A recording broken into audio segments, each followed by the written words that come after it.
Hello and welcome to Re-localizing and Rebuilding Our Scenes. We can't talk about rebuilding our city or our music scene without acknowledging that for those of us settlers, this is not our land to rebuild, and that song has been a part of storytelling and the fabric of this land long before we were here. Toronto is in the dish with one spoon territory, protected by the Anishinaabe, Mississaugas, Haudenosaunee, traditional territory of the Chippewa and Wendat, and now home to many diverse First Nations, Inuit, and Métis peoples. I honor that my actions as a settler towards truth and reconciliation need to be active, present, and honor the ongoing colonial violence inflicted on Indigenous people. I hope that you'll join me this Wednesday in observing Orange Shirt Day, a day to remember residential school survivors. Though the last school closed in 1996, the intergenerational trauma, destruction of lands, and genocide against Indigenous peoples continues today. And I hope you'll join me in solidarity by buying an orange shirt from Feeding Canada, donating to Indigenous organizations, and speaking to Indigenous people about their rights and sovereignty. Miigwech, thank you for listening. Hi, my name is Me Time. My pronouns are she, her, and thanks to Venus Fest for having me and for hosting this amazing panel. I'm a DJ, event organizer, and community advocate working in Toronto to promote local and marginalized talent and create safer dance floors. So COVID has had an undeniable, devastating impact on artists and organizers in Toronto, many of whom will be the last to return to work. And we could spend this panel focusing on how to host the perfect Zoom party or make your living room look super cute for a live stream. But the challenges of being a local artist in Toronto are really nothing new. COVID has just sort of brought them even further to light. So what I'd hope to do is to spend this next hour exploring ways in which we can use this time in quarantine to reflect and find opportunities to refocus, relocalize, and rebuild the scene that we want to live and create in. So I'm joined today by an incredible panel. Sorry, my headphones are popping out. I'm honored to be joined by an incredible panel of people who truly uphold Toronto's DIY and underground scene while working to create safer spaces that celebrate marginalized talent in the city. So first, I'd like to introduce you to Rose, who is, this is nothing new to Rose, who's been working to build an arts ecosystem in Toronto for over 25 years. Rose is the lead singer of the protest electronic duo LAL and helps to run a physically and financially accessible art space called Unit 2 that I'm sure many of us have enjoyed a night dancing late into the evening at Unit 2. So thanks for joining us. Next, we have Sanj, who's a DJ, promoter, and curator with nearly a decade of work in Toronto's DIY scene. You may know her from the Promise Warehouse and Cherry Beach parties, as well as the many events that she throws in this city that focus on safe space, representation for marginalized artists, and advocating for DIY music in Toronto. Next, I want to introduce Amy, who's a creative producer, programmer, and researcher, who serves as the executive director for the underground music and arts series Long Winter. She works with legacy cultural institutions and social justice nonprofits and across sectors, disciplines, and communities on boundary-pushing work. And last but certainly not least, Cindy, also known as Ciel, is a Chien-born and Toronto-based DJ, producer, pianist, promoter, and radio host, founder of Toronto's feminist Work in Progress party series, and It's Not You, It's Me, known for their annual Nano Mutech events. Cindy has done considerable work in her local community advocating for safer spaces and better representation for women and queer folks on lineups and in organizational roles.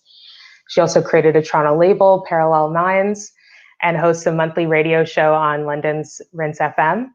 Also a member of the female DJ collective Disc Woman out of NYC, and has released 4 EPs on a number of labels, most recently Umfing's label, Thanks for Enlightening Me. So thank you all for joining us. So just quickly to start things off, just some safer space and housekeeping. I hope you'll join us in creating a safer virtual space together and stay positive in the chat. We'll be having a Q&A at the end, so please put your questions in the chat as they come up, and we'll be collecting them and putting them through.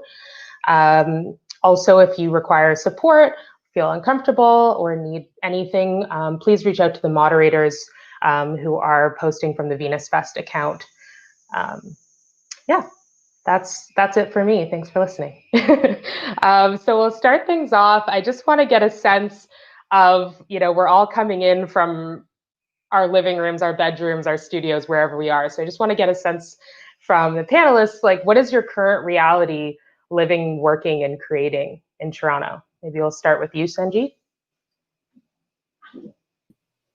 Sure. I am live from the Junction, which I moved to like just before quarantine, and like kind of like feel like I'm in no man's land.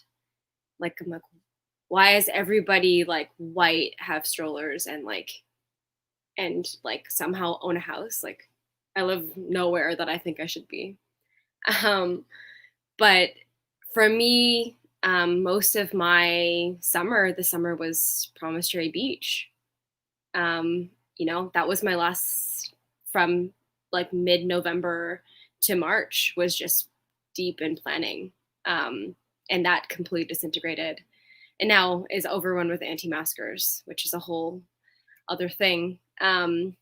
So, my role right now is trying to figure out what to do, which I think a lot of us are feeling. It's how to use my creative outlet, how to use my network to help push political motivations that I care about, how to uplift voices that I care about. And instead of doing that in person on a dance floor, I'm trying to do that virtually, which has been like a whole new skill that I've had to learn. Thanks. Cindy? Well, I'm coming at you from my bedroom studio in Parkdale, just west end of Toronto. What have I been doing? Trying to keep my head above water, aka not being evicted, thinking about how I'm going to, not just in the foreseeable future in terms of, because, right now I still have 1 month of CERB left. And then I read that they're extending it to this new thing but other than that, I'm really just planning for the future of the inevitability that will end, and trying to take as many paid projects as possible. I'm very fortunate that I can make music. So that's really all I'm doing with my time since there are no gigs. I don't really see anybody during the week, especially since a month ago, my partner returned to work. That was a huge change in my routine since March when everything shut down. I've really come to depend on waking up with him every day, spending every waking moment together. And now he's not here and I'm alone. And, I never thought that I was like the codependent type, but just spending every single day in this room, in my studio, in my bedroom that I also sleep in, I'm really trying hard to maintain my sanity. Before this pandemic, I consider myself quite a social person. I crave, it's not a surprise that I chose the work that I did, which was, like a promoter, an event organizer, and a DJ. I love being around people, and I love in that party environment, seeing my friends. So that's been hard to not really see anybody. Like, I think, and also just trying to figure out, trying not to think about what will remain of my DJ career when or if this ever ends. Trying not to become too wrapped up in the anxiety and the negativity of thinking about what is there to salvage when this is all over, and just trying to stay positive and productive, which is very, very challenging. Feel you on that. Rose, where are we hitting you from? Whew. So I'm at Unit 2, and this is our home and also performance arts party spot for like 12 years. Interestingly enough, we've actually gotten a break because we've been opening up our home for 12 years. And so we made a record and we're making a film. So in our own bodies, I mean, also my partner is Black, so we're talking with Black folks is pretty rough. So we're just trying to maneuver that as with much compassion as we can. At the same time, because so many folks in our queer and trans community really needed support in some way, we've been working actively with a whole crew of people, mostly in the West End, to like feed people, whether it's a food program that we started or just housing people. One thing we don't talk about in the arts is when we're doing great, people are all over us, but when we're not doing great, what happens? And so we're this sort of space that actually holds people when they're not doing well. We don't talk publicly a lot about that, so we've been doing that a lot. And Bricks and Glitter Festival just ended, which I don't know how we did that, but so it's an alternative DIY Pride that we started in response to Pride not necessarily opening up their doors to like QT BIPOC and folks. But we're surviving. But no one actually knows who we are anyway, so we've always kind of survived. The people who matter know who you are. Amy? Oh, guys, so much solidarity going out to each of you. And Rose, congrats on Bricks and Glitter and all the frontline work you're doing and making happen through this, because it just so much respect. Make me proud to be here in Toronto. I mean, this thing hit right at the end of our season, so we, like many people, canceled our event sort of at our last event of the season, sort of at the last, I think we had to cancel it a week and a half out or something like that. And and then we've I guess been fortunate in that because our season, contrary to most, runs throughout the winter. The way that COVID hit, we've had time to think about how we're going to pivot next season and what we're going to do, if we can do anything. So we do. So it's been a process of making plans A through F and realizing that maybe A through E are not going to work out. And we do have a plan for the season, which we'll probably be announcing pretty soon. And it is predominantly, but not exclusively, video oriented, and still music focused. So we're, grateful for the opportunity to be able to make stuff happen. Really grateful to have the public support that we do. We have so much of our revenue is from grants. So we actually have a certain amount that's pretty secure for next season, which gives us some flexibility to plan and to sort of scale what we do accordingly. But at the same time, also we had an international event that's supposed to happen this spring. And so totally reworking the artistic program for that.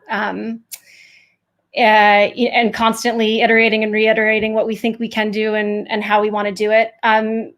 And trying to be creative about how we can continue to serve the community and to connect DIY communities, provide a platform for some of the amazing work that's happening in this city, and provide it at the lowest possible barriers to access, as we always have.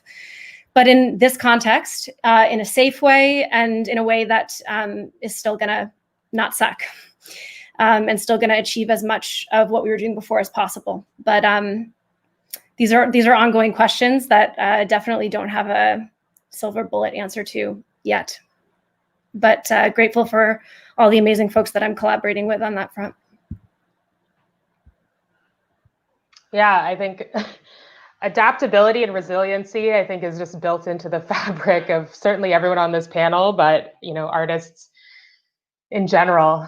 And one of the things I recognize and sort of started this panel with is that while COVID has sort of brought this resiliency to light, for sure, there was a lot of challenges and barriers that we were all facing as artists and organizers pre-COVID back in February. So if you want to jump on the time machine with me, and maybe just speak to, you know, what sort of challenges you face as being an artist and organizer, sort of, and how you were overcoming those challenges, perhaps pre-COVID, just to sort of bring people up to speed on what life is like and how much harder it has become. Yeah. So Cindy, maybe you want to start us off? Sure. As you were asking that question, I thought of an analogy of like what the music scene in Toronto is like.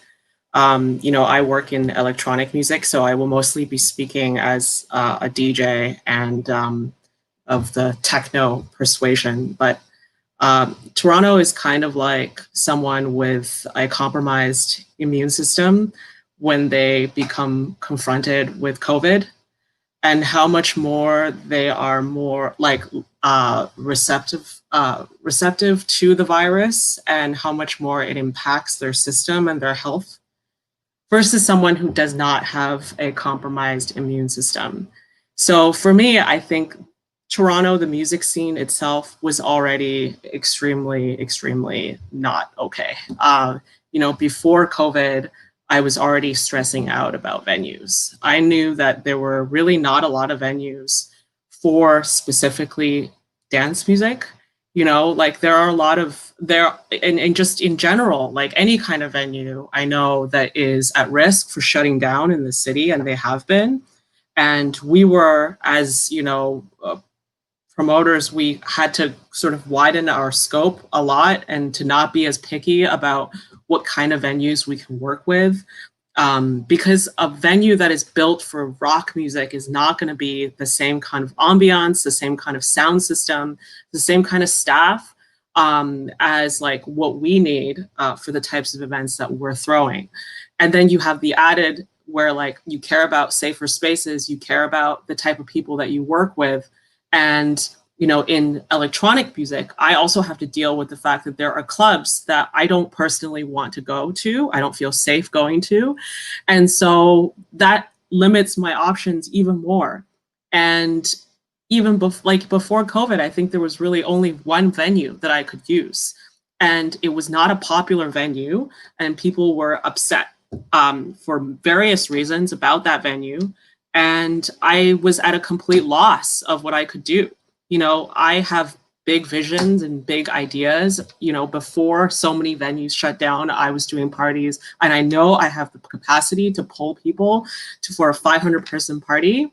All of those things are off the table. They don't exist anymore. The 500-person venues, gone. The 300-person venues, did they ever exist? The 200-person venues, all gone. I'm left with a 100 and barely, really technically, an 80-person venue that has essentially alienated half of the dance music community. And what can I do? Just thinking about it, I feel quite shaken. So like just before COVID even happened, the baseline health of the system was bad, very bad. And now we're on a ventilator essentially for how long can we even last? And that's sort of like where I'm at. I don't want to be like a huge downer, but you know, a lot of people in dance music internationally have talked about how this is a great time to cultivate our local scenes, to not spend tons of money to invite these megastar DJs, and to cultivate our local, foster local talents. And that's such a wonderful idea, and I love that. And that's what's been the center of my work from the get-go. That's why I haven't left the city despite so many opportunities to do so. But ultimately, what is the point? How are we able to foster local talents when we don't have venues to do them in? Like, where am I going to do it? In my living room? Like, I just, yeah. On Zoom, because it's, you know, that's where the best dance parties happen. Yeah, I resonate with that deeply, as you know. Yeah, sorry. Let's move on to Rose. Can you tell me the question again? Because I got really into what Cindy was saying, and then I forgot. What challenges did you face being an artist and organizer in Toronto pre-COVID? Just sort of giving a health check of the Toronto scene before COVID hit. So what's interesting is we've had almost the opposite experience than Cindy, but because we're like an 80-person venue, and we do that at our house, and we intentionally, as musicians, as Black and Brown musicians, been around for 20 something years, we hit a ceiling in like the early 2000s, and we realized. Even the warehouse parties that we'd go to or whatever, because we were part of all kinds of scenes in the 90s and 2000s, they were always led by like white folks or folks who had money. And so when we had the opportunity to find a small warehouse space to be able to cultivate and support QT BIPOC in particular, and then Friends, we took it, and that was like 12 years ago. So we kind of left this idea of the industry and just created something different, particularly for the community that I'm from. A lot of folks aren't safe at all, even from any of these spaces, whether they're big or small. So we really wanted to make sure that our friends and our family and our new friends and relationships would feel safe. And we could only do that by keeping it small. We've had big promoters in here, and they've great people, but hot mess. So we realized that no, we're actually going to keep this shit small. So in terms of like impacting us, like pre-COVID, we were already sort of in our own world, and we were grant funded. So instead of chasing the industry, we learned how to hustle the grants. And so I think that's an important factor in the city that we forget about. It's annoying and it's really hard to do, but so we've been okay, and we have a community of people who support what we do, but we chose to kind of step out of the industry. And now it's like, even though we're shut down as a venue, we still have stuff outside. We're always listening to music. We're productive as artists. We're trying to support other artists. So we're going to work on some live stuff out of Unit 2, but we just need a second to breathe. I think our responsibility as artists, or anybody who has got an imagination, is to figure out how to make this shit work, particularly in this city, as Cindy was saying. It's fucked. It's really hard for lots of scenes in this city, but the faith that I have is in ourselves as psychic and spiritual beings to fucking fuck this shit up, or get the fuck out of here as soon as you can.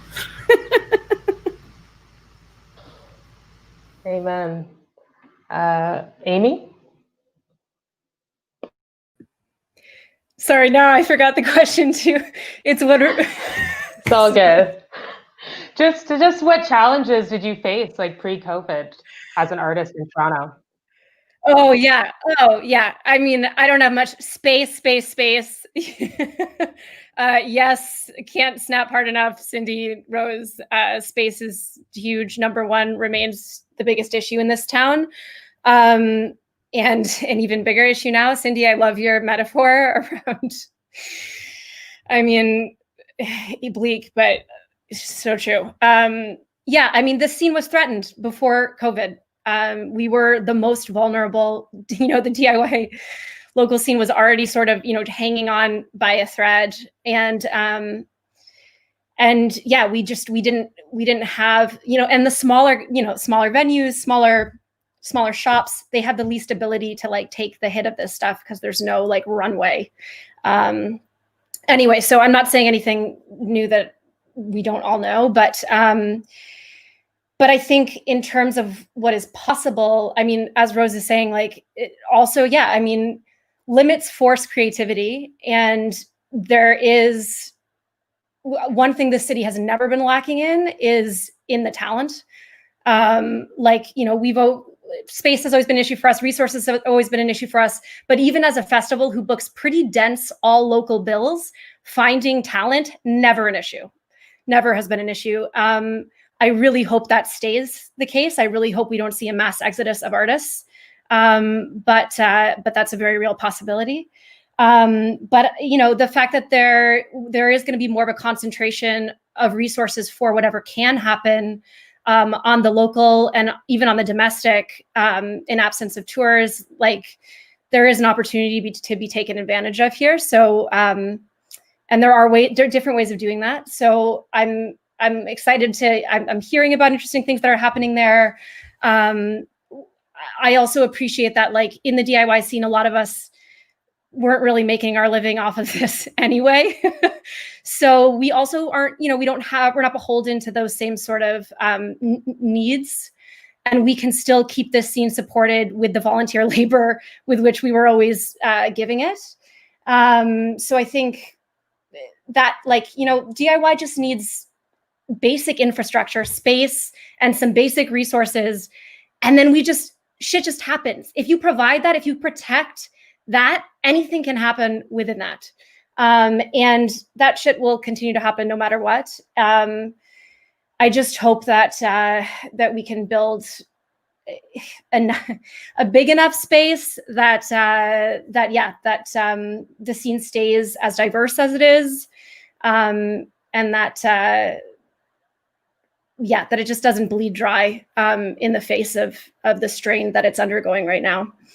But I am excited to hear about, like, the different ideas that people are now that we've gotten over the blow of this initial situation, some of the new creative things that are going to spring up as a result of this, which is still limits on, like, it's not going to work for every genre. It's not going to work for every format. And there are huge things to be said about that. I'm sure Cindy can talk about that, or Sanj, but there still is a lot that I think will happen, and that I feel like the local scenes are called to do. And I'm very here for that.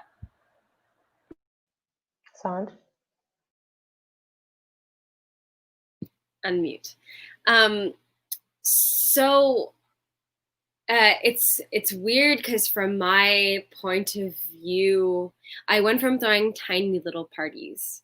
I don't know if you all remember 76A, but that's kind of where I first started doing things and booking acts and working with the owner and, like, really just, like, trying to cultivate a space. But that space was tiny. And then went kind of the other route, which was working with Promise, whose events were massive. And in both sides of that, it was kind of shit. In that, like, booking small was really frustrating. And then because it was like we had such a limited amount, and the entire city and this entire infrastructure of this capitalist city is based on volume, because you need more money, and alcohol because you need to get people to get wasted so that you'll make money at the bar. But we were working under none of those because we had tiny caps and people that didn't drink. We don't have drinking crowds in a lot of DIY parts. So relying on people getting messed up like you do on King Street just isn't the reality. And then we had Promise, who was doing kind of the opposite, who was like, okay, we have scale, but we're charging you $20 to come onto the beach. And that's limited by the government. And that's, the amount of red tape we have to deal with. It's like, oh, you're so loud. Oh, you do this till 11. Like, oh, there's all these stipulations that, like, the bigger you got, the more you were on the radar, the more you were smacked down. So it was, both sides were just the nightmare. In really different ways. And so, for us and for my experience over the last while is just that unless you're booking,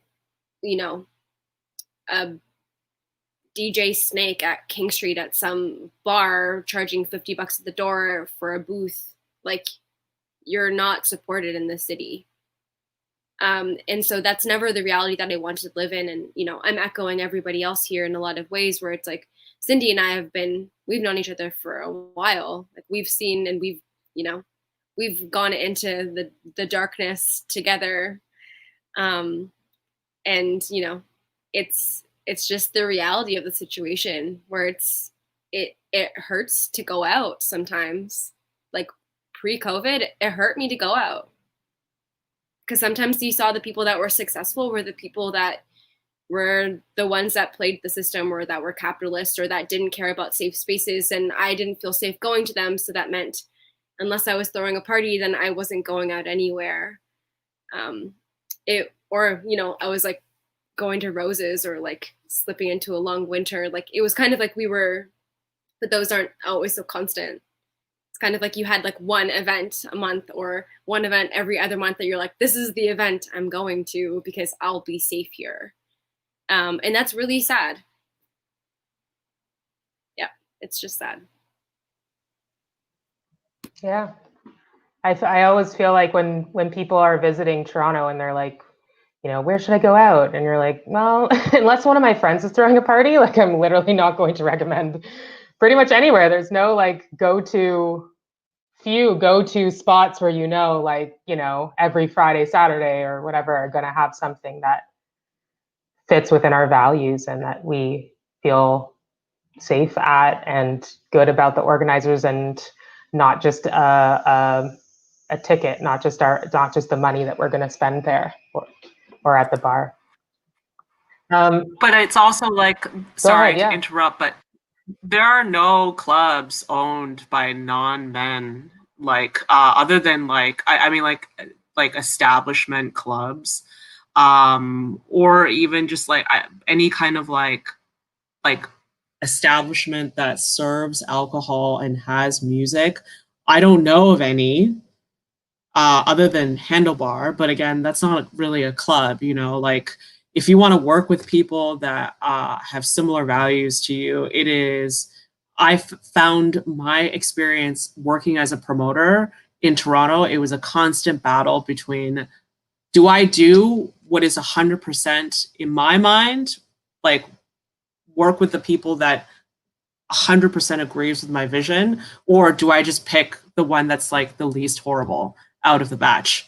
And it really felt oftentimes like Sophie's choice, you know, like every venue that I've worked with, whether it's DIY or established, the relationship was tumultuous, you know? And then when it was over, I think back like, man, I really miss 76A. I really miss 191. I don't know, like, just how that could even happen, that things just come and go so quickly. But even when they're there, they're not really perfect. There's all these issues. And, you know, I don't know if I'll ever live to see the day where there is some kind of a community-run space that's not run by a man, you know, that's not run by like a white man specifically, you know, like, will that ever happen? I don't know. But after like being in this for 25 years, and even to see a panel full of racialized folks, mostly identifying, I'm not sure if as women or queer, like that, I never saw that in my 20s and my 30s, right? So we have seen the changes. And I think we just sometimes have to remember that we're actually part of, like, I'm a bit of a hippie, like garden and ecosystem. That takes generations to build. So sometimes our egos get in the fucking way, you know, because I'm really looking forward to like what's going to happen in 50 years in this city. And we are all we're like the shit that made that shit grow, you know? Mm-hmm. Absolutely. And here we are at Venus Fest, you know, an amazing festival run by women and non-binary, and you know, our voices are at the table and being heard. And hopefully, you know, I'm sure many of the people watching are within our communities. So maybe it's a bit of an echo chamber, but I hope it's like, you know, an echo that echoes loudly beyond. And I think just flowing off that, I'm just interested in both, you know, Amy and Rose, you kind of identified some of the opportunities that are coming out of this time, specifically just in like, how do we change things? Like how do we create value in the local scene, and value in local artists? You know, and how does this time allow us maybe some opportunity to do so? Rose, you want to start? I think with you also, as you see the intersection with Black Lives Matter or the fight for Black freedom, as well as Indigenous sovereignty, environmental impact, like we're in a very interesting intersection right now. Of course, I'm forgetting the question again because I'm stoned. But the reason why I what's the question again? Coming in. Okay. Can we create value? Okay. So because that shift in my lifetime is massive, because we were always the weirdos fighting for justice, right? And so to see people now at that place of like really realizing that we need a shift, like that to me is huge. And when we start to, so my point is, as we start to decolonize our spirits, our bodies, like that will intrinsically lead back to the local. And the local scene, whether it be small, usually it's small, and we don't make a shit ton of money off this shit, but there's something really special about that, you know? And I think what we're gonna see is, especially after COVID as well, like we're gonna see some shit go down in this city. Like dance music is gonna make a fucking comeback. Like trust me. And the city will be forced, because now there's more of us speaking out, there's more power behind it. You know, Aaron from, you know, Venus Fest is part of a city, you know, DIY conversation. Like they will be forced to do it. And if they fucking don't do it, we're gonna fucking do it, because that energy will have been piled up for so fucking long. So that's kind of like, I'm just, COVID to me is just like, okay, we just have to rethink, re-strategize, not always listen to the law, because the law has never been on our side. So that's kind of, in my weird awkwardness of this response to this question, is kind of how I see it. Like, and then if it's not, then hopefully those borders open up. The sphere of the internet has changed. Like we've always been on it, but this has changed us to be like, oh, we don't have to focus just in Toronto. You know, it sucks that it's fucking online for sure sometimes, but let's keep reimagining to be like, what else can we do to make this global? You know?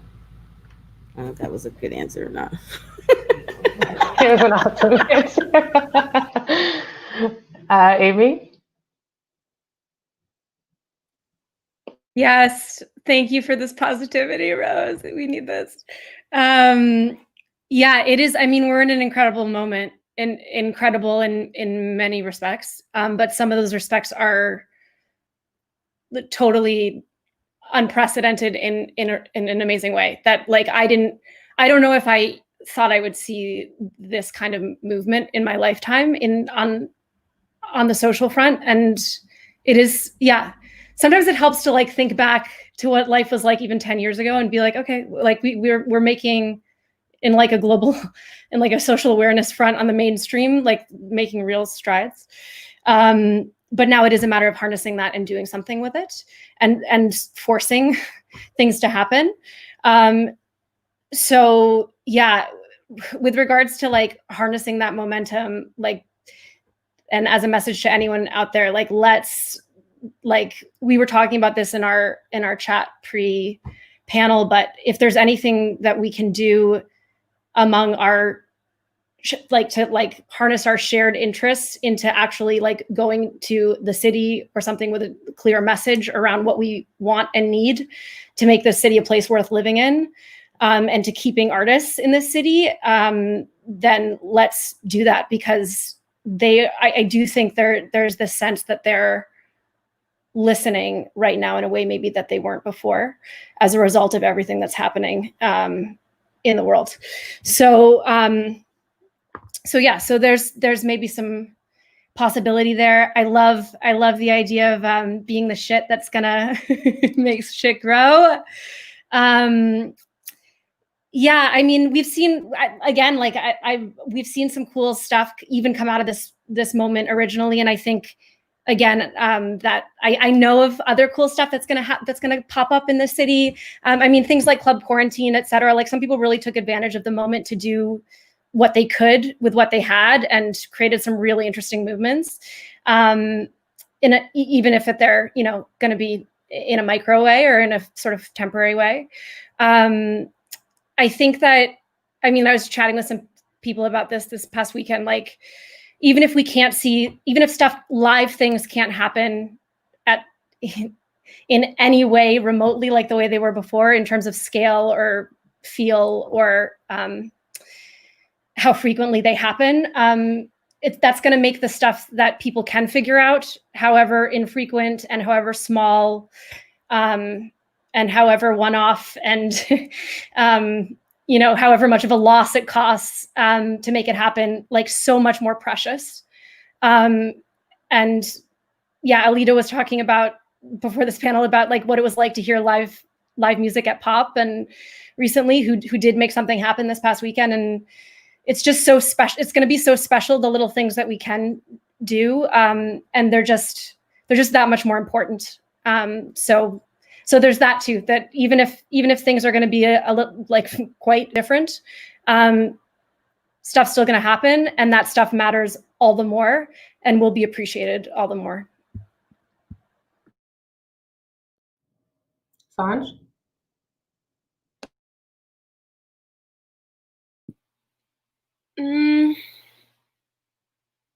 I guess like kind of more the way that I'm thinking about the world going forward is like, yeah, a kind of blend of Amy and Rose, which is like on Rose's side of things, like, let's get fucking radical. Like, break it. It wasn't working. We all hated it. We hated the people we were working with. We hated the people that were throwing the parties. We hated some of the people that were going to the parties. Like, break it. And like, let's rebuild. Like, if we are the fertilizer, if we are the shit, then that's our job. Our job is to fertilize. And like, I think there's a lot of beauty coming out of younger generations. Like, I've met a lot of like 20-year-olds being at promise parties that like I wouldn't have normally met, that are like really amazing. They're like bizarro artists that are like already like been established in their non-binariness and like, you know, like dress amazingly and like think about critical theory that I never would have thought about at 20 years old. Like, if I'm the shit, like, great. Like, we are the shit fertilizing shit. Like, I am in. And then I'm also like a part of that, and like linking Amy and Rose's thoughts together is like, let's have these conversations with the city. Let's set up people for success. Let's go to the city with all these information that we have. Like, for me, like how to fight red tape, for Amy, how to fight red tape, for Rose, how to fight red tape, for Cindy, how to fight red tape, and say, okay, like, we're breaking it. We're not listening to you. You can be with us or you can be against us. And this is how you can be with us. And that's taking advantage of all the empty spaces. Businesses are going under. Government spaces are freeing up. Things are shifting. If we go and we get an inventory of all the free space in the city that the government owns, let's say we need this, this, and this, and then we'll leave you alone for a decade. You know, like, there's stuff, things there move so slowly. It's like, if we start now, then maybe in 3 years we can get access to a venue, and maybe in 3 years we'll have less of a COVID problem. Like, I know, like, I'm young. I'm turning 29. Like, I'm young, but I already feel old in this scene. Like, I already feel like the existence of my impact pre-COVID is really different than my impact post-COVID. Like, I also feel like I'm almost like an uplifter versus like the voice. And that's kind of why I felt a little bit weird about being on this panel. I'm like, oh, like, I wonder what the kids are dreaming about. Like, I wonder what other people are thinking of. Yeah, that's kind of how I feel. Yeah, it might just be all the time I'm spending on TikTok during quarantine, but I really feel like Gen Z is like the future. Like, I have so much hope for like these young, like radical youth that already are like so aware of who they are and like will not take shit. That I never thought as an aging millennial would feel that way. But yeah, I think to echo what everyone's saying, it's really like creating the spaces that you can't find because no one else is going to do it. And I feel like each one of you has had an incredible impact in doing that. Cindy. Yeah, I mean, I think everyone has said a lot of really great things. You know, I just want to bring up something that hasn't really been mentioned, which is, I think, because it's COVID, there's also limits, at least in the foreseeable future, in terms of what we can do in any physical space. And so in the time until, you know, COVID is less like scary, there are other things that we can do to, you know, foster the talent in the city? How do you sort of cultivate talent in your city? How do we create value in our local scene and support artists? Well, I would really like to see, things like grant writing and grants in general become more normalized, that kind of stuff is sort of like learning about banking for people versus like artists learning about doing grants. Like, when I became an adult, I'm fucking 35 now, but I barely know how to do my taxes. I have an accountant for that. I barely know, how a mortgage works. I actually just don't know how a mortgage works at all. These basic things that most people will know, I don't know at all. And because those are things, financial literacy is not a thing that people teach you in school. And much like for artists, most artists I know, you learn about technique, you learn about building your craft, finding your voice. You don't learn about how the hell do I survive as a starving artist?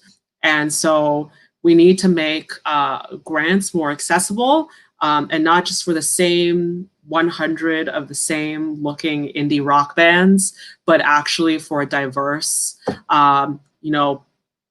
crop of genres as well as people, backgrounds. I also think that there should be more opportunities for, online workshops, production workshops, mentorship, mentee programs, what do you do as an artist if you can't, I'm speaking for myself mostly, what can I do when I can't DJ? I make music, and during this time, all I can do is make music. And sometimes that makes me crazy, and I want to still think about making music without putting so much pressure on myself to have to put out the next groundbreaking album. And sometimes I want to use that to share it with other people. Sometimes, we talk about all the young people who are so passionate, and they really hit and learn things so much earlier than us, and how we can sort of foster that. I'm really interested in sort of, the thing I miss the most during this time, other than DJing, is making music with other people in a real life setting. I love to make music with other people. That's when the ideas really kind of come alive. And I think we should spend a lot of more energy on how we new ideas in how to collaborate remotely. And some of my friends who are producers have come up with wonderful ideas, for example, a Zoom peer feedback group, where if you're working on music all day long and you're not seeing anyone, sometimes you're I really can't tell if what I made is amazing or a big pile of crap. And you need feedback, you need somebody to tell you, and just beyond being an artist, you need socializing with people. I think one of the things that inspires me the most in my music, because I think my music is very personal, is interacting with people, making memories with friends. All of these things are very missing from our lives during COVID. And there are a lot of, I'm just kind of throwing ideas at the wall right now, but there are so many things that we can do to sort of, utilize the limitations that we have and still sort of cultivate our talent pool, which is what a talent pool, I used to say this, is even when we don't have parties, I would often look at Montreal at when they went through a period of crackdowns from the city on their DIY spaces. How did they cope? And it's well, they just headed back into the studio to make music. And how do you ensure your nightlife is vibrant? A big part of that is having a lot of talent, a lot of music that comes from that scene, that I think by nature will lend to more nightlife in general. When you think about a city like Berlin or London, they have such an incredible nightlife, and it is hand in hand tied in with the fact that so much music comes from there, so much talent comes from there. So if we can't do nightlife, what can we do? How do we ensure that the system doesn't dry out, that it's still, still there's something there when we can throw parties again? You know what I mean? There is something that I think about, though, like even pre-COVID, a lot of these parties, whether they be DIY or whether they be big parties, weren't accessible for a lot of the people that I know who identify with being mad or crip or have a disability, deaf, coming from the hip hop scene in the 90s too. It's like, hip hop parties were massive, but they were completely shut down because of the fact that folks were Black. And so this isn't just a COVID issue. Like, we have a systemic issue in this city. And that's also part of the grant stuff that you're talking about. Like, why aren't artists of color? I mean, artistic grants have changed. Factor hasn't. They're saying they have, but they really haven't. But again, why aren't we fostering each other, even outside of the scenes that we're in? Because I'm into techno, I'm into house, I'm into Brazilian, I'm into all kinds of shit. And as I find like-minded people who want safer space, who know how to dance and do all the things in all kinds of communities in this city. And sometimes I feel like we don't build alliances amongst each other outside of a particular scene. And so I'm hoping that will also start to change. Yeah, I think that's a really good point, because I think that because of this scarcity in this city, it creates the need for competition. So we all create silos to protect each other or protect ourselves in some weird way. And then it's like, that's not sort of building on the foundations and the amazing skills that we all have. So that's sort of my hope for this time, is that it allows us maybe this breakdown and maybe not having that overt competition, that we can really support each other and work together. Before we just get to our Q&A, because all of you have just been talking about, the scene that you want to be a part of, that you're putting all your time and your effort and your blood, sweat, and tears into, just quickly, if you had all the power and funding and resources to really build the Toronto scene that you would want to stay and live and work and create and dance in, what would that scene look and feel like? Maybe we'll start with Amy. I mean, it would have all the things that we've been talking about, longing for so much. So multiple spaces where there can be multiple safe, inclusive parties that on a regular basis, where it's not so few and far between, and the people who are making them happen are jumping through a million hoops and losing a bunch of money and just to get the thing off the ground. Enough space for enough parties that are reflective of the diversity of scenes and talent that is in the city. And to that end, this building connections between scenes, which is something that Long Winter has always strived to do and struggled with. This being able to take advantage of this moment to do that better, all of us to do that better across the city, both Long Winter and me personally, just saying, if anyone wants to reach out at any time and talk about how we can do this shit better together, so here for those conversations. I want to hear, personally, and Long Winter wants to know as well, what kind of scenes you guys want, who are out there, you guys being the people, all the people in the community, not just the promoters, not just the artists, but everyone who is invested in seeing the kind of stuff that we're talking about, and the kind of stuff that people on this panel make happen. Let's use this, downtime to talk about what the changes we want to see. And if I can support other folks in doing that, other communities, if you're looking for, as Cindy brought up, help with grants, etc., my lines are open. Please reach out, because to Rose's point earlier, this might be an opportunity to invest now in the kinds of scenes that we want to see, so that we can see them in maybe sooner than we think. And that's just to say, I have my ideas about what is going to be great, but I know from years of programming also that it's what's way more valuable is to listen to other people. So I'm more curious to hear like what other folks are thinking, both in this panel and beyond. And I also just want to support other people in any way that I can. So just a note to say that I'm like very here for that. Yeah, we've already got some questions coming in. So does anyone else want to touch on that before we jump into what the people want to know? Sure, Sanj. I'm coming at this because this is where I started, is like as a dancer. I want to be on dance floors of people that look like me. Like maybe it's selfish, but I want to find people that look like me, that don't look like me, that act differently than me, that act the same as me. Like I want dance floor diversity. Like that's my utopia. Like I want to be able to go out and like meet cool people from any scene that maybe like the same music I do and maybe don't.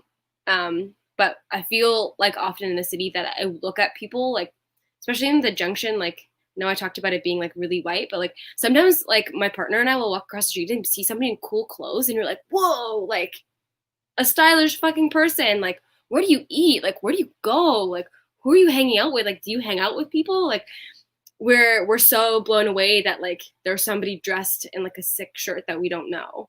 And I think that's the thing. It's like we don't have any blending. We don't talk to other people.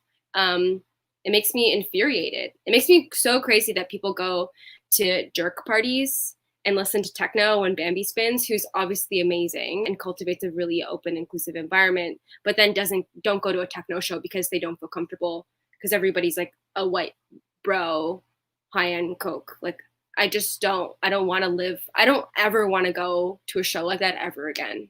And if you catch me there, like you can call me out on it. Like if I'm at a show and everybody's a white man fist pumping and you're like, you're here, I'll be like, true, I'm out. Sorry. I never want to do it again. So my utopia is like a diverse dance floor. Love that. I'll have the cane ready. I just want to add something to that as well. I really want to echo what Rose and Sanj said as well. It makes me sad that the scene is so fractured. You know, I remember years ago when I first started throwing parties in Toronto, I played a show in Chicago and I was talking to the people there, and they were telling me about how, like, you know, we talk about our scenes, the similarities and differences. And something they said that was striking was that, you know, Chicago is it's a city with a storied past, but it's really segregated. Not just racially, but also, you know, scenes. There's a lot of competition, a lot of beefs, and a lot of, you know, differences between, and that has, and I see that happening here, and that really bums me out. Like, and you know, I think I always wanted a more diverse, more like inclusive space, but sometimes it feels like the more we reach for that, the more like those who are seeking for that belong in this camp, and then those who aren't seeking that belong in this camp, and we're never gonna really meet halfway, and it's just gonna create more and more pockets. And I don't know how to get to a place where we could, you know, I don't buy into this idea that the dance floor is a utopia where people of all walks in life can put aside their differences and like hug or do whatever the hell it is. But I mean, I think that's very naive. Politics and people's real lived experiences are so much bigger than, you know, going out raving. But there is still a part of me that believes in this sort of, you know, that music can sort of bring us together. And it bums me out that, like, the people who love techno, who love house, who love club music, because the vibe is so bad in certain places, or because whatever, that we tend to hold our judgments and we don't change them. And then we kind of just write things off forever. I know I do that. Everybody I know does that as well. Sometimes you do give them a chance again and you're like, oh shit, I was totally right. But a lot of the times I'm wrong in my judgment. And I know that other people have experienced that as well. And I really want to envision a utopia where where we're able to coexist and not I don't know. I'm just kind of rambling now. But interestingly enough, for us, dance floor came out of that community, partying in the 90s and the early 2000s, it was BIPOC. And if we didn't find it, for me, it may have been BIPOC, but I wasn't seeing women or queer folks. I literally had to roll around. I don't think there's such thing as safe space. I think there's safer space, but I'm also really about the music. So I will sit through a bunch of fucked up white men to see that fucking DJ play. And trust me, I will take up the fucking space and roll with some people. And that's what we also have to start doing. Taking up fucking space and pushing back, So I forget why I said this, but because that scene, techno, house, hip hop, they come from that scene. And we just got to take that shit back, And don't tell the press, because they're the ones who make other people come that we don't want them there. Oh God, never hung out.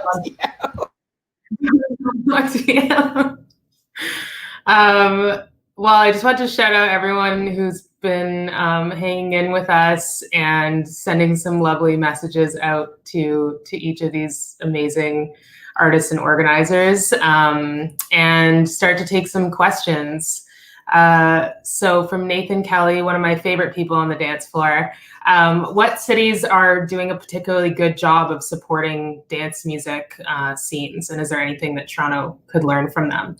And I'll actually add to this a little bit that Cindy, when you started, mentioning about Berlin, simple things like Berlin's government, actually paying for venues to soundproof, that's money that, they threw at venues because they realized that, just like Toronto's nightlife policy, where it says that safety is defined as citizens having a good night's sleep.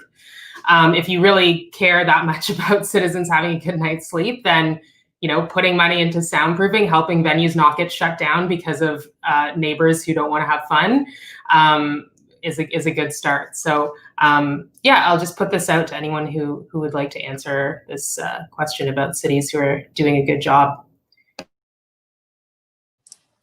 Definitely Berlin. I just want to say I have a lot of friends that live there. I know the government, you can just see the way they enact their policies, that music is, and their nightlife scene is a non-negotiable part of life in Berlin. That if you acknowledge that, then everything you do will be a reflection of that. In this city, that's not an acknowledged thing. It's absolutely negotiable. What is non-negotiable in the city is, the banks, the real estate, the cops, everything else. To me, this is a city designed for, suits.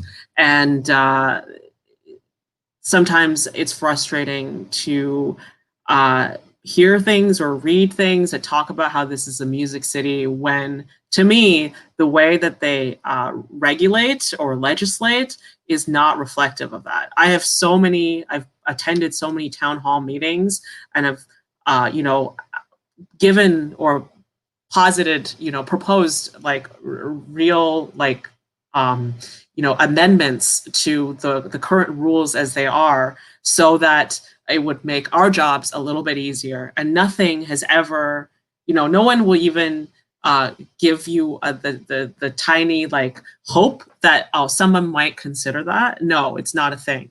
But in Berlin, for example, that they would pay to soundproof clubs that they're paying clubs to stay open, you know, that they like the government has allotted a certain amount of money for nightlife, for venues, for big concert halls, because they see that as being an intrinsic part of German identity that is a form of soft power from a political standpoint.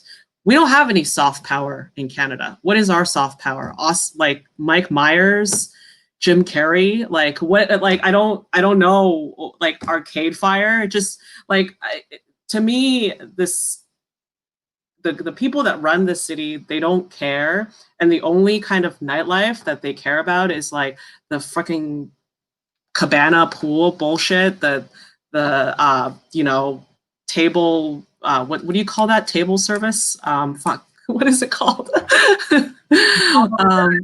Bottle service. Table service.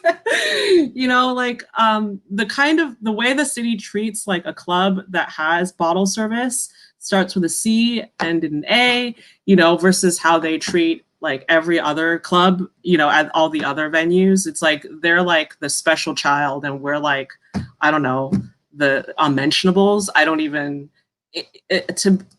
I think Berlin is doing a good job, but I think most places are not doing a good job. Most places are, I mean, I follow the news, I've been reading about, and it seems like looking at some places in Europe, how quickly they went back to doing parties before having to shut everything down again, says to me that they were not getting the support that they needed from the government, that they had to do that because they had no money, they felt desperate. I think London is another example of a place where I feel like it's kind of disappointing, you know, that because I'm not surprised, because they have a Tory government, that all my friends who are artists in the UK feel completely hung out to dry.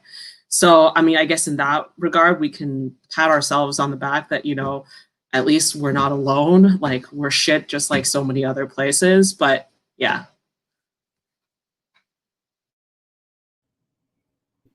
I honestly don't know if I could say somewhere that I'm like, oh, what a great place. Like, I think some places do it nice. Some places like are innovative. Like just before lockdown, I was in Tokyo, and they were like, cool, you have a problem with noise laws. Like, we're just gonna bury our club 7 floors. Like, that's pretty fucking cool. I love that. Like, if you don't want us to make noise, like, let's bury everything. Like, I'm in for a bunker. Like, let's do this. But yeah, like I can't really think of anywhere. Like, Oakland's cool. Like, Oakland's amazing because they have like a lot of infrastructure for supporting people of color, queer people. But also they don't have support from their government really either. They have like 3 clubs, like, and then you have San Francisco, which has all the money, and all the gay white guys that like take over the city but don't give anything back. Like, I don't really know if I believe that anywhere is like actually like who's doing it right. Oakland after the fire, Oakland and also Denver have, like, on a municipal level, have put in to practice some pretty like exemplary policies around protecting DIY spaces in that kind of hands-off way, where, you know, there are certain stipulations where you can sort of apply to be, I'm not sure how the specifics work, but if you're recognized as a DIY space, like, you get certain rights and privileges and money, like, you know, handouts to sort of get your place up to code with the promise that the cops won't come in if there's an issue, that kind of thing. But it's still an ongoing issue for anyone to actually stay in business. Like, it's like, oh, okay, thanks, we have $10,000. Well, the repairs alone are going to cost 20, and then how do we still stay in business? I mean, the problems of just the cost of space in rapidly developing cities like Toronto, San Francisco, New York, et cetera, are such that, I mean, we're all kind of facing the same thing everywhere, even in Europe. I mean, it's better. It's much better because that stuff is built into the system. The value around it is built into the system, Cindy, as you're saying, but it's becoming increasingly a challenge there with the way that development works.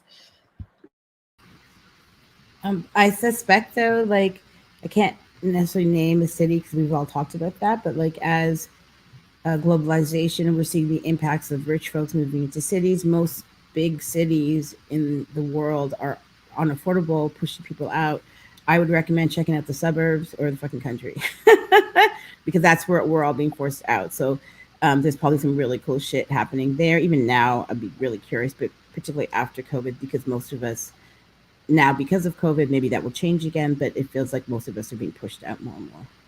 This is an amazing segue to our next question from DJ Presentable. Would you consider throwing events outside of Toronto, like in the GTA? I know I've struggled with that, where you can find these amazing venues in the East End, but you're so worried that people are not gonna, take the streetcar or go east of Yonge that you're sort of like, maybe it's worth taking a worse venue that at least is in people's neighborhood. Do you think, would any of you consider that? Is there a way in which that can be done to make it still accessible to people who live downtown?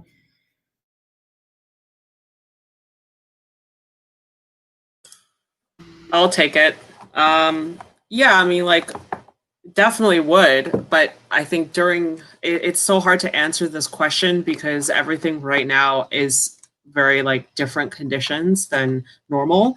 It's like if I do a party in like, let's say, Woodbridge, or if I do a party in Guelph or Scarborough or even somewhere like Etobicoke, which is like not that far, but just far enough out of the city. How do I even get people there? The other thing is that, like, some people might be immunocompromised and it's a risk for them to take TTC. So they got to cover the cost of a taxi or an Uber. These are all and in this economy, it's like, how much would that even cost individually? Everybody is dying for a party, but at the same time, am I dying that I would pay $100 to go see someone? I don't know if I would, and then I gotta think, okay, well, what if we get a vaccine by like Q1 2021? We start to do these little parties. Absolutely. I think this time has made me realize that before COVID, I was actually kind of getting tired of this night lifestyle. To be honest, I was touring so much that I pretty much lived in a club. And when I wasn't working and I'm home, I'm going to go see my friends who I haven't seen in a while. Oh, let's meet at the rave, and I just got really burned out by that. It's not a stand-in for cultivating real friendships with people. You can't just see each other at clubs and not do anything else. Then you'll learn pretty quickly that you have nothing to say to each other without banging beats in the background. It's made me realize that, like, why did I want that so much? I mean, now, of course, I love and I miss raving, but it's made me realize that I didn't need to be around 200 strangers. All I really need is like my friends, which is like at max like 10 people, and then that's the best party you could ever have. So I think in the beginning, when we can start to throw parties again, you don't need a lot of people. You just have a small group. You can go far out, go pick like someplace secluded in nature. Maybe someplace that's even bikeable along what's the bike path? It's Humber bike path or whatever that goes westward. Pick a spot that's in Mississauga or Port Credit, near the water, or something that's like out of the way from residential. It's definitely doable. There's no reason. And as we've seen here, that there are a lot of baggage that comes with throwing parties in established venues in the city. A, there are none. B, the ones that you have access to have all sorts of issues and may come to disrupt your personal vision for what your parties can be. Whereas if you do it in an outdoor space, you do it in a space that's like, no one has ever done parties there, you've got a blank canvas to do whatever you want with it. And that's really beautiful. So yes. I've always said if you haven't had dinner with them, they're probably not your friends. And, you know, that's something that I've always kind of thought and lived by. So I think a lot of like, there's fun being on a dance floor, but I do think Cindy's like really onto something. And we are kind of seeing it within our small little groups of like renegade sound systems or just like popping up here and there. Like the DIY, even though we were in quarantine, like wasn't dead. It was just really small. Like would I start throwing parties in Mississauga? Like, I don't really know. Like, am I throwing it in Scarborough? Like, I don't really know. But am I gonna throw it like at like I wish I was Australian, but like a bush diff? Like, yeah, like I wanna throw like a grassland like bush party. Like that's fucking fun. So if moving out from this city to another city is the answer, like I'm actually not interested in that. And also like if you don't want to go out to go to a dance floor, then you're probably not the person that I want to be dancing with either. Like if you're not willing to work and support people that are putting on interesting shows, then you're probably the person that's coked out at the back of the room that I didn't want to come anyways.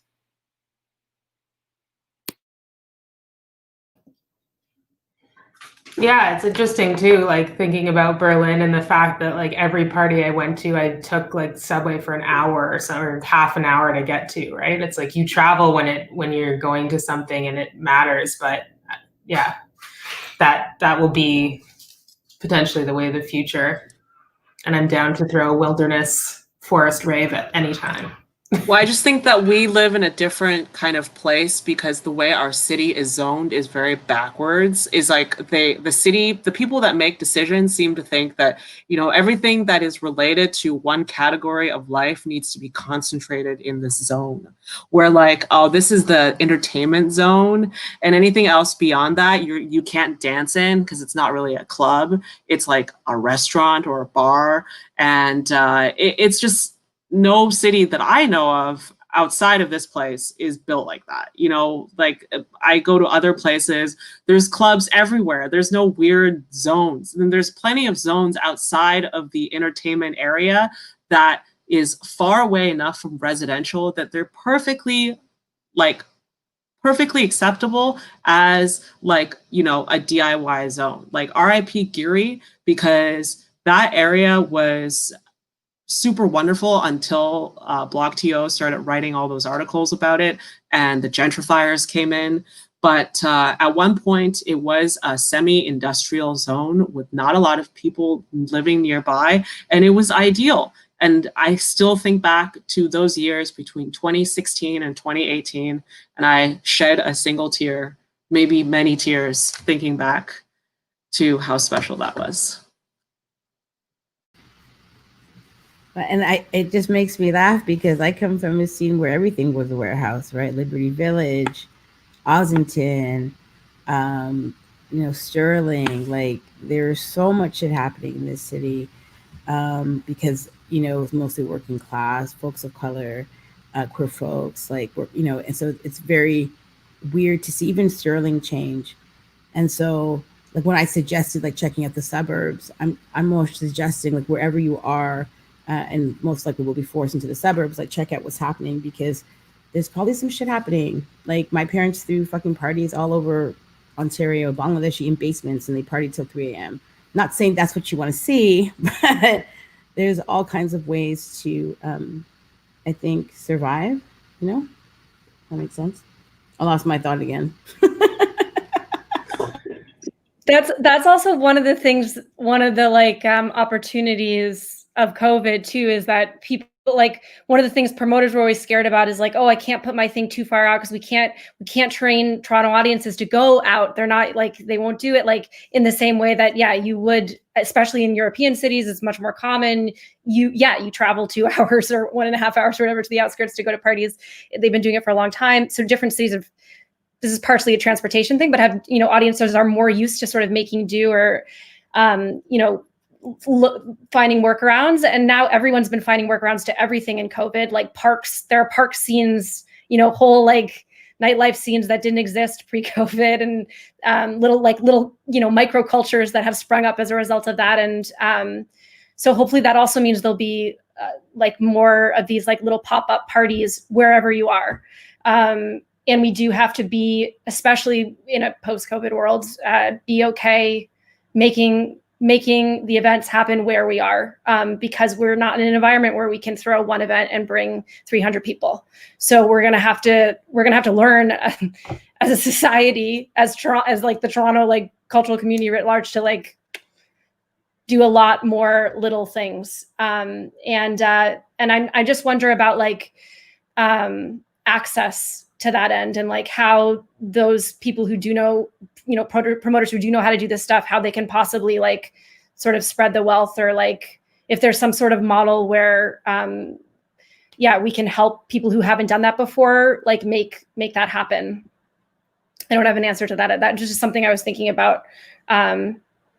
Just that, like, Sanj, when you were talking about, well, I don't want to be at a party with you if you're not there for the right reasons, et cetera. But that's great, to try to like stick with. That's one of the nice things about COVID. It's taught us to really appreciate the communities that we have, that we trust. But there's also like the need for access is also real. And I'd hate for like the already fractured scene to become more and more insular because we start to only party with our friends. So I'm also thinking about like, hey, well, how can we continue to diversify access?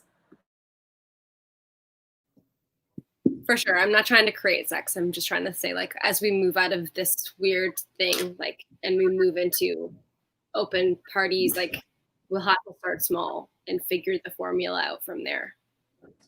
And I think part of how in the beginning, I think the reason why promoters were really quite squeamish before about doing parties outside of the downtown core is because they're generally building a party around an artist that they've invited to play here from a different city, a different country sometimes, where you have a base overhead of several $1,000s, and you really can't take risks with that. But the beauty of COVID times is nobody can travel. We can't invite anybody. This is the time to cultivate your local artists. Obviously you should still pay your local artists very well. However, you don't have to cover their flights. You don't have to think about like, their hotels or all this other shit or whatever. And hopefully that is when you'll see more risk-taking in terms of the putting together of the party beyond just talent booking. Because, I'm as guilty of it as anyone else, where after you've been throwing parties for a few years, you kind of start to lose sight of like the other stuff like decor, like AV, like how, and really all I started to think about was like, oh, does it sound good? Does it look good? Is the artist good? Okay, that's fine. I don't need to worry. I don't want to look for a venue. I don't want to do this. I don't want to think about food or think about like, I just want to book the artists and then just do it, and that is not good either. You get kind of like, you rest on your laurels quite a bit and you're not innovating. And that is the silver lining of COVID, which is that it forces you to have to think of new ways of entertaining people. Absolutely. I think it doesn't take that much more work. Like I've literally now built multiple events that sell out, 300 people just based on local artists. So I think it can be done, because if you create the space and you and invest in the amazing talent that we have in the city, then people will show up and then they'll tell their friends. So I'm noticing the time here. I wish we had more time for the other questions coming in, and I just want to make time and space just for us to ask each of you what we can do to support you, and just continue this amazing growth of trying to make Toronto the city that we want to dance in. Do you want to go first, Rose? Sure. So if you happen to be driving or riding or walking by Sterling and you see us out there DJing, do not call the police, or you can help us by doing that. You could help, and if you see other people doing it safely, then also don't be assholes about it. We have a QT BIPOC fundraiser and a Indigenous housing fundraiser for folks in the community who've been asking us or just needing some support. So you can donate. I don't know all the information. It'll be on our Unit 2 Facebook. Yeah, and I hope everybody's safe. And this was really a beautiful experience. Thank you. It brought me more hope.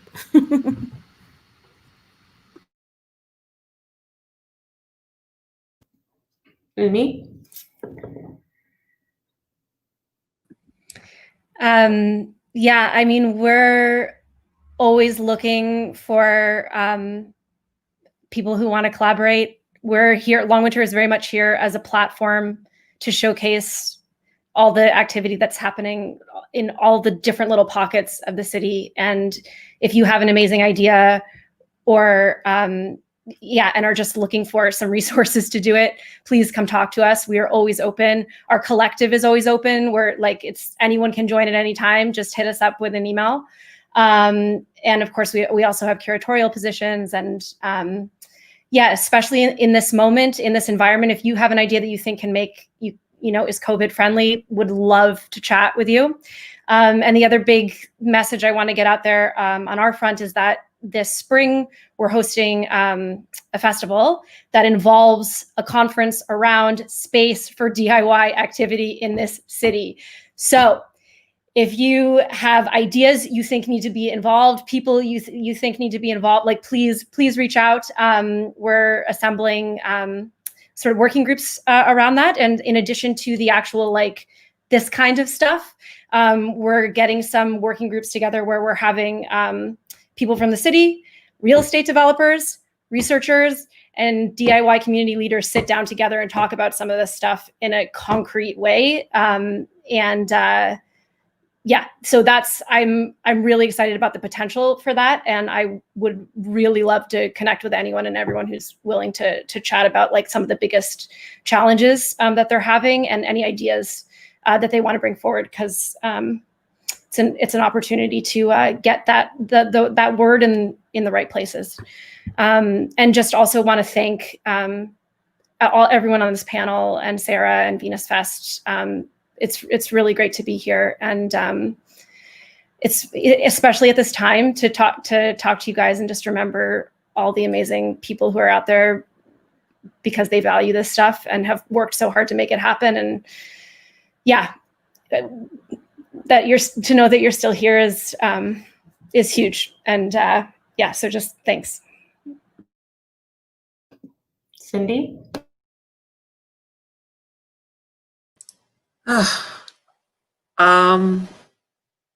I seem to have lost track of what exactly I am supposed to be saying here. Yes, how can we support you? Okay, well, I mean, I've been working on a lot of music, so anything that comes out, anything I release on my label, Parallel Minds, or anything that I've remixed, or I put out an EP a couple months ago. If you haven't supported it, Bandcamp is doing a Bandcamp Friday every single month until the end of the year to support artists. And just as a general rule, not just for me, but for everyone, if you, your favorite artists, people that make music, they're all struggling, whether they are DJs or in bands or whatever. The lack of shows and this current paradigm really just revealed all the ways in which this entire industry was extremely unsustainable for artists. People are used to getting music for free or paying a fucking Silicon Valley company like Spotify, however much they pay a monthly subscription. I don't know. I will rather die before having a Spotify subscription. But, those types of things don't support artists. You think, if that makes you feel better about I would rather you steal my music from SoulSeek than listen to my music on Spotify. Unfortunately, artists don't always have a lot of say in where their music ends up. So yeah, if your favorite artists are putting out music on Bandcamp, it's always better to buy directly from them rather than, or the label that has put it out, rather than listen to it streaming on Spotify. That's really my one word of advice. And, you know, anybody, just on a more personal note, I love to teach and help out and share knowledge with young producers. If you're somebody that is watching this, that is getting into production for the first time, you have questions, you know, feel free to hit me up. I am very accessible on social media, but Instagram DMs, I always read them, and hit me up. Thanks. Sanj? For support, I actually don't really know. I kind of am just like, I'm trying to figure out what the future holds. So I think for me, the biggest thing and kind of what I've been dreaming about for months now is like, how do we do what everyone's failed at doing? How do we pull people together? Like, how do we stop being toxic? Like, how do I find friends in this scene that like care about the scene in the same way that I do, about like lifting people up, about caring for people, about fighting together versus infighting? I just don't want to live like that anymore. So if you have any ideas about how to stop Toronto from being a weird infighting, egoistic city, like hit me up. I'm in. I'm ready to party online with you. I think, yeah, that's kind of where I'm sitting. Also, if anybody needs help with, you know, mental health stuff, I run free yoga classes, meditation classes. I'm here, I'm teaching. So find me on Instagram. And also, I will do it on demand. If you need help, I'm there for you. I really need to go to that. Hey, Cindy. Yes, all this hunched over Zooming is, yeah, not good for the body or the mind. And with that, I just want to thank everyone on this panel. Beyond just the amazing input that each of you have given to this topic, just the amazing impact that each of you makes that continue to inspire me to be a part of music, and everyone I think who's watching. You can go to venusfest.net to link to all of their socials. And, you know, I think this panel, more than anything, I'm excited for the legacy of it, of just hanging out with all of you, hopefully not just on Zoom, but distantly in parks, and just talking about how we're gonna be the shit that makes the city grow. I also just want to thank Venus Fest for having us. A lot of people work really tirelessly to make this happen and to bring it to your homes. Special shout out to Aaron, Teddy, and Aleda, who are behind the scenes pulling the strings. There are some amazing other panels happening, as well as opportunities for mentorship, which is something that we talked about. So yeah, keep it locked on Venus Fest this week. And yeah, be safe, everyone. I hope to see you all on a dance floor, I don't know, sometime, sometime soon. So thank you so much. Thank you.